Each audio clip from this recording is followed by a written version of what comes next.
Welcome to Real to Real Outdoors. Captain Adam here. We got a great topic today, the common mistakes that all fishermen make. So we are down here in the Innuendo Fish Room, awesome place here in Spring Lake. And we have a great group of captains from Grand Haven. And we're going to meet them in just a minute, but we got to give a shout out to our sponsors for this episode, Captain Chuck's 2 and Goose Island Lemon Shandy. So let's meet those captains and get the show on the road. Captain Phil Retherford, Catch a Bunch Charters, Grand Haven, Michigan. Captain April Bosker, Seafleet Charters, Grand Haven, Michigan.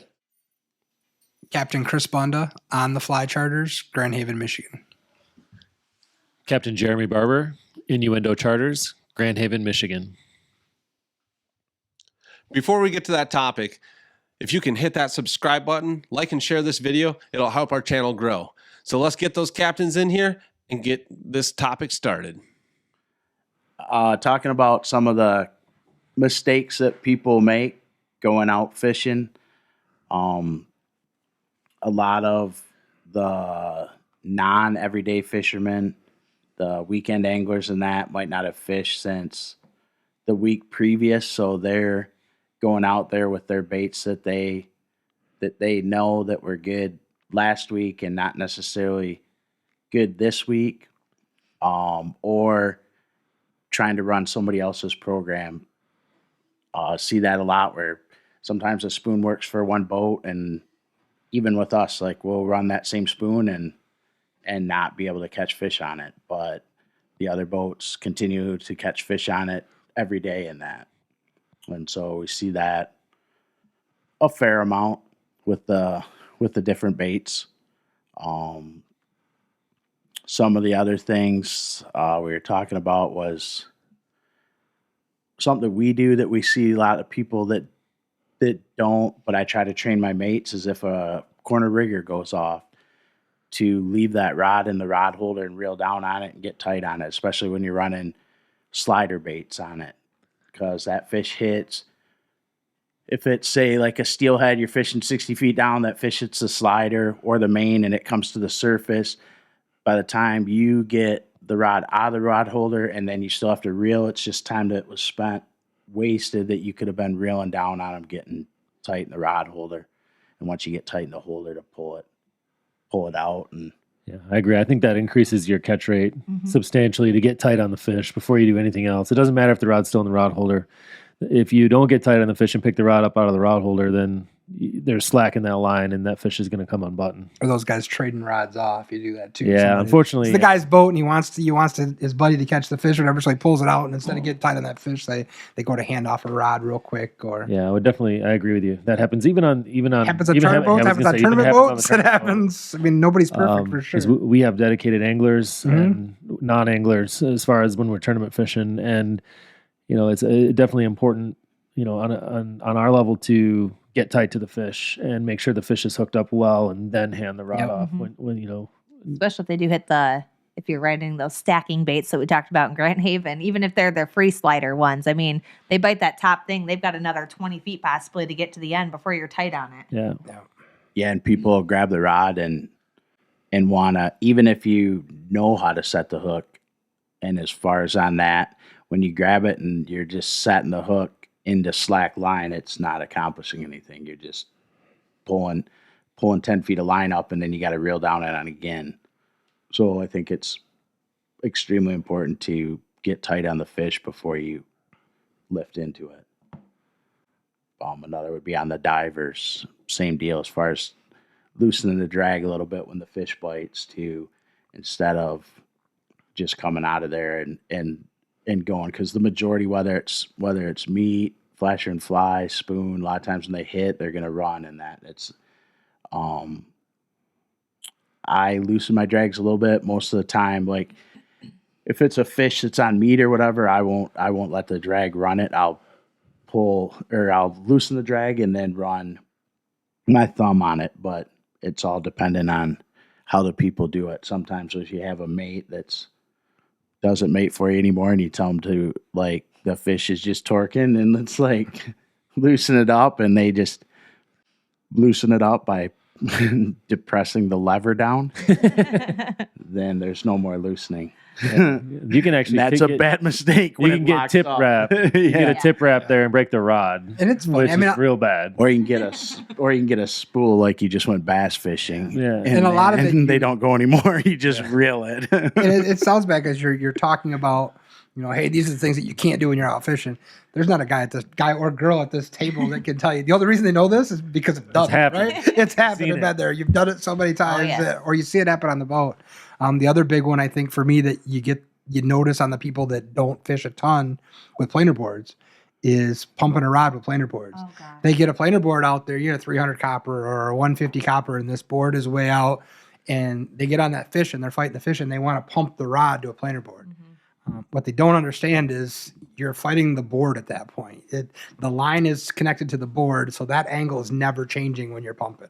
So all you're doing is forcing that. the But I board. mean, you've got 300 feet of copper even after that Right, board to and get you're that not board doing off. anything that You're way, not gonna so. you're not gonna reel fast enough to get all that slack out. So what's your advice on how to fix that? Once the board comes off, I mean, depending again what type of fish you're going for, what bait you have going on, but I mean, most of the time you want to keep the rod more up and just steady pressure. Like, So let's say the board's not off yet. So I have a video that I did on that, Yeah. and I don't know that my direction is correct, but I'll insert the image of this and explain what's going on.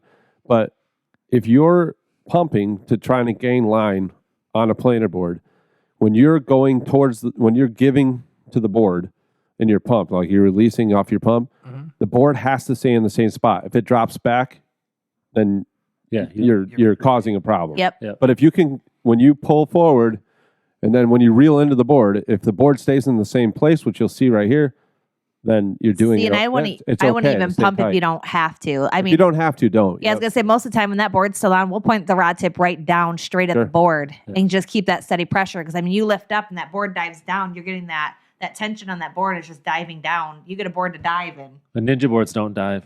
Yeah, you're right. You're right. And we started using those. I like them. So when you get the same thing though, with that same theory behind it is divers are the same way. I get a lot of guys that get on the boat and they want to pump the rod on a diver and but you have that big weight on that diver, and depending on the pressure of that fish, what you're actually doing is dropping that diver back. So you're giving that fish slack all the time. And a lot of people don't realize that because they're just not used to fishing with divers. I mean, And I think it does lead to losing fish because when you're giving that fish slack, when you're dropping the rod tip, the hole depending on what hook you're using, the hole in the fish's mouth is just getting progressively larger over time. And so that are like cohos that spin around. They get in their gill plates and cut your line right on off. yeah, that.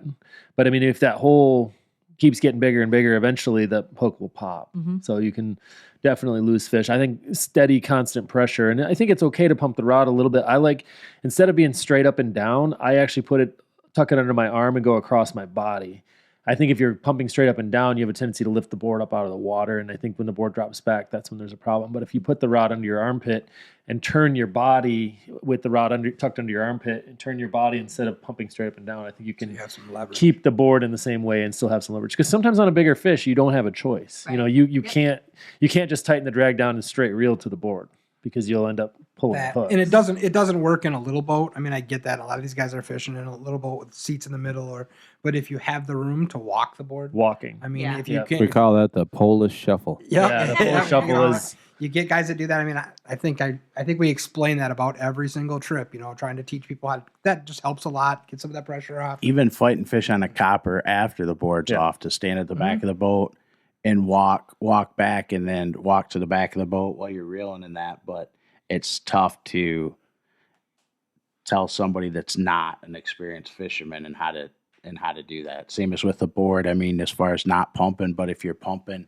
with the rod down and pulling it across, it's the same. You're still skipping the board across the water as far as your direct reel. It's just a matter of your experience level of what you can keep for tension on the fish and that.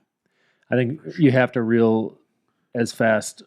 You have to reel as fast to make up that line. You can't have that board dropping back. I think, Adam, your point is very, very solid that if the board's dropping back, you're creating a problem. But if that board stays in the same spot because you're you're turning that handle at a fast pace, you can definitely do And that. the same thing with divers and coppers, once the board's off, is that I always say, I don't have an image of this, but I'll try to make one. reel the bend. Yeah. Keep the bend. Yep. If the rod ever goes straight, you're not reeling fast enough, or you're walking too fast, Yep. or you're releasing too fast. But keep that bend in that rod is the most critical thing, because that's your shock the work. absorber. They're expensive rods. That's what they're. Yep. Use the rod. What's really incredible to me, which makes no sense, is when I have kids on the boat They who don't do lose fish. everything wrong and don't lose a single fish. And I think it has to do that they don't try to out-muscle the fish. Yeah. They're not going to defeat the fish with muscle. Yeah. I say the same thing with women. Same. The best novice anglers on the boat are women. 100%. Because they don't try to muscle the fish. Yeah. They just try to defeat it using all the possible input. And I think Whatever they they can listen do. and they take too. advice. And I think you get My wife listens on the boat. you to get me. men on the boat who already know how to do everything. So I just get I think about the times I try to explain to guys how to best succeed, anyways, of capturing their fish, and they look at me like I'm not taking advice from you. Yeah. I think it would be great to put a GoPro on your boat for the whole year and then just do a blooper reel. It would be awesome. oh, sorry, you lost your fish. Oh, I too had one bad. guy that I went and sat back down. I looked at Brian Butts, and the guy said the wrong thing to me, and I just looked away. I was like, all right. I mean, it was the fourth fish he had lost, and he would not listen to me. And I'm like, okay, you do you. I was looking at Brian. I was like, that's one less fish I have to clean. So let me change the question just a little bit, and can we maybe towards the captain of a boat? What are the mistakes? Like, what are the common mistakes that you see made? I think the biggest mistake people make is trying to fish someone else's program. Mm-hmm. I think that I can get a phone call, and I have a pretty big network, and I talk to a lot of people, and it goes back to if someone's getting if the bite is wide open or just lights out fishing 6-8 miles from me, that might be worth me picking up and running because I'm not catching fish or whatever. But even if I get there and I know the fishing's good, I'm still going to fish my program. I'm going to do my thing.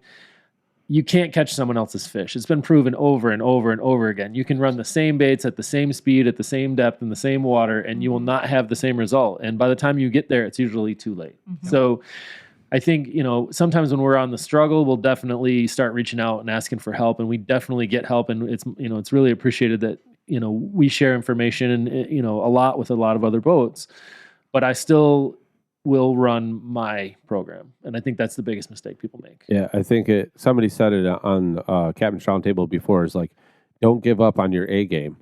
If your B game isn't working and your C game isn't working, don't go to a D game. Yeah. Go back to A. Go back to A Yeah, and change what you're doing. Yeah. Yeah, don't take your rods that have been going for the last even week. Don't go and change every single one of them. If anything, if you've been running even 12 rods, I mean, if you have 4 that aren't going, play with those ones.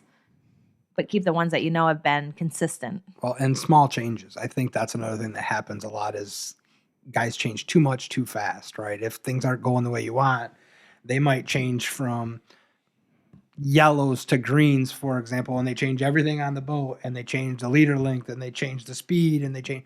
Now all of a sudden you've changed 5 different variables. You caught a fish, but which one worked or why? So it's all about consistency. When you catch a fish, knowing what you were doing at that time is huge. So being able to repeat it is a big deal. And if you're changing so much stuff all the time, that's hard.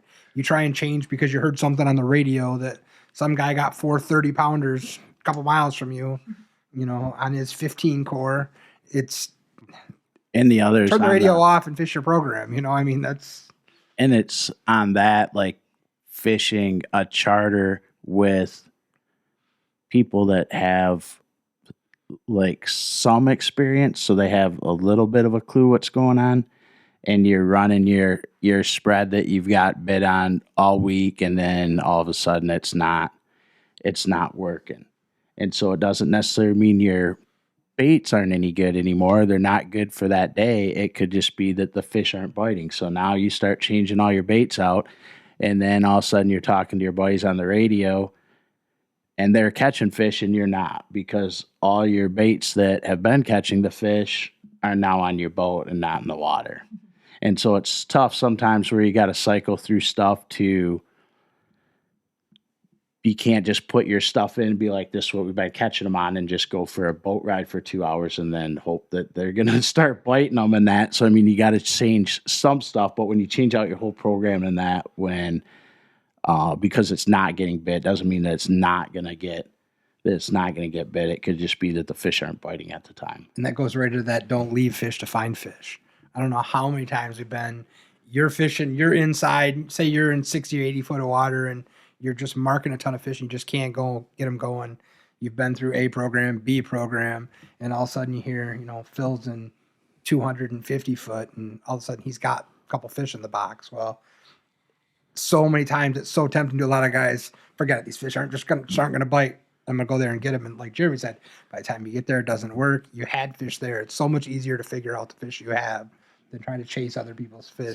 So with that being said, I think that's a great point. But I think the amateur guy or the guy that doesn't fish a lot or beginner, he doesn't know what to do. So if you're marking fish and you're not catching the fish, what are your changes that you make? Mine start with speed and direction. I mean, that's... We hammer it all the time, but I mean, that is the most important thing to me is speed and direction. Yeah. If the fish are there and if they're going to bite, you have to present those baits to those fish how they want them. So granted, colors change, could be flies, could be anything, but the biggest thing is trying the different directions, I'll change speeds and directions long before I'll change baits. I mean, I think that's the biggest thing for me. The first thing I do is actually speed up. Shocker. You always speed. Shocker, I know. But I mean, if I'm not getting bit, I try to trick one into biting. So I mean, I do. I speed up, and if I don't get bit, and I'm marking fish, and I can't get them going, then and if I've sped up and that hasn't changed anything, then I'm gonna flip it 180 and go the other way. Yeah. Before I pull lines and run offshore. Yeah. I'm gonna definitely try several speed and direction changes. Yep. And I agree with the theory of, running hotter, covering more water for inactive fish, right? I mean, if I cover more water, maybe I'll find some stupid fish eventually. But I'm kind of the opposite. I think for me, if I'm marking fish, I know there's fish there, I tend to slow down first. Yeah. Usually for me, I feel like that's usually when I get bit is I'll slow the program down a little bit. And the other on that is to make sure that the fish that you're marking are actually fish that you have a chance of catching. They're not all white fish. So, I mean, you can fish in it. You hear the guys on the radio that, hey, we've been marking fish in here. Can't get them to bite. I mean, they could be 100 feet of water and they're 60 feet down. It's like, yeah, but you've been marking those same fish for like, if you had fished out here for the whole week, like those fish are there every day, whatever they are. But you can fish them all week in that 50 foot down, whatever they're at, and nobody catches any. You might, like, somebody might catch one there in the morning or whatever, but you'll mark them there all day long. And so you can, do we have that problem? You can change whatever you want, and it's just going to be a waste of time. But if you're out there one time a week or whatever, you're seeing the fish, they're decent marks in that. It's just they're not whatever they happen to be. They just don't eat. When they're not catfish, because catfish will eat. That they will. They do.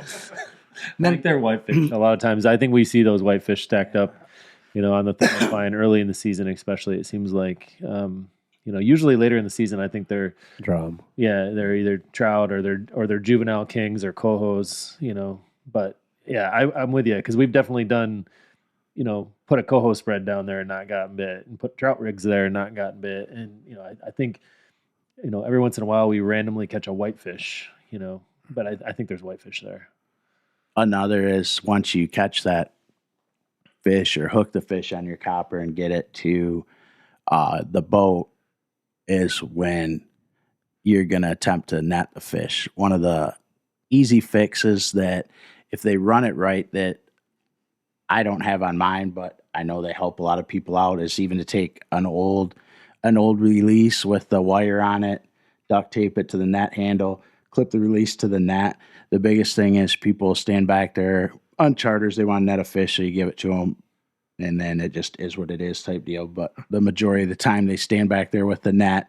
Net's in the water, so then your hoop's floating in front of your net towards the fish that you're bringing in, and you drag the fish over the hooping with the hook, and then the fish goes nuts, and then the hook gets caught in the net, and he's not in the hoop. Where if you have it hooked into the release, it'll stay taut. You just want to make sure that you're not burying it in there too, because I've seen where people have had it so tight in there and then they go to net it and then the fish is it's in the hoop, but it's on the flat part and the hoop's not releasing because it's still in the thing. So then you just got a fish on a tennis racket that you're trying to bring into the Netting fish that you're trying to, yeah. way different than most people realize. And But I mean, as long as, or even if you don't run that, like we just hook the net with our finger, but it's a one, this is personal opinion. This is what I tell my mates in that it's one fluid motion to net a fish. Mm-hmm. It's not, the net doesn't go in the water until the net's going to net the fish. fish don't swim into a net. Well, and if the fish is too far away, don't reach. Yeah. Right. Wait. Right.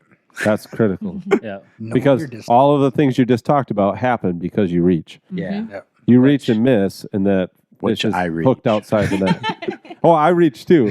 I'm just saying you should. Like I'll stand there with my one mate and like, why isn't he netting the fish? Because he wants it like So- in the corner, like inside the shoot ringer and the out down, like right there to net it and that. Where I'm like, I'll reach for him just from experience a lot, but This is even worse with baits that have multiple hooks, such as Oh, yeah. A plug, yeah. Plugs are it's notoriously bad with plugs, but there is one fix. If you do end up with the hooks in the net, if you flip the net over, so you actually roll the entire net over and then scoop, you can still get out of trouble, but it's a problem for sure. Well, our big thing is if you have two nets, if Yeah. one's fouled, get the other net Yeah, Absolutely. because you can net a net with a fish. yeah. Tournament days, we net fish and we We always have two. I'm usually on a net and we have somebody else Always behind me two. on a net. Every single time. And I don't care how controlled it is. I don't care if we need the fish or not. There are always two nets ready to go. And Yep. depending on the tournament, we've been gaffing fish for the last several years. So sometimes tournaments, it's not legal within the tournament rules, so we don't gaff fish there. But gaffing on Lake Michigan is perfectly legal. You cannot gaff in a trout stream within the state of Michigan, but if it's not designated trout stream, you absolutely can gaff. And it's not easy to gaff a salmon. Don't get me wrong. It's a skill that needs to be learned, but it's definitely a game changer to actually just stick them with a gaff. And it's an awesome backup if Yeah. you have a net Yeah. tangled Not up for reaching you. as far either. You have to I wait. mean, it's I have a great story about gaffing fish on a charter that I will tell you when this is not happening. yeah. No, but I think for other things, kind of for the average guy that goes out fishing, one of the things you notice or people I don't think about a lot is say you're running your divers and we won't even talk about boards, just divers and riggers. And your divers are going, you can catch fish on both sides of the boat. Your divers are going, but you can't get a rigger to go. A lot of guys will change baits, will change everything. One thing I think a lot of guys don't think about is that goes back to that speed thing. If the speed's the same, if you shorten up your rigger leads to match what your divers are, or vice versa, if your riggers are going and you have them long and you have really short diver leads, it's nice. That's when you can start playing with some of those leads and match them. If you look at what other presentation is working and kind of match it with the other presentations, that helps a ton. I don't think a lot of guys that, unless you're out there a lot, I don't think they think about it. So Yeah, I think when I see a lot of less experienced salmon fishermen, I look at their diver setups, and oftentimes they have their diver when they're at the dock. Their diver's at the rod tip, and their diver lead is clipped into like 4 or 5 eyelets down. And people have various variety of opinions on diver length, but to me, generally speaking, I think longer is better. And I think, getting used to hand lining your diver leads will definitely increase the amount of fish that you catch, in my opinion. Yes. So I think too short a diver leads is pretty common, especially on small boats. I think people are afraid to hand line the fish. And I think stretching your divers back a little bit will help. And that being said, I have a video just on hand lining divers. Yeah. And it truly, I think you can control, even if with a short lead on a diver, if you're trying to steer the fish with that 8-foot lead, Yeah. you still can't control the No, fish. it's a And problem. when it's in your hand, you can control it. Yeah. So check out that video. That's a good one too.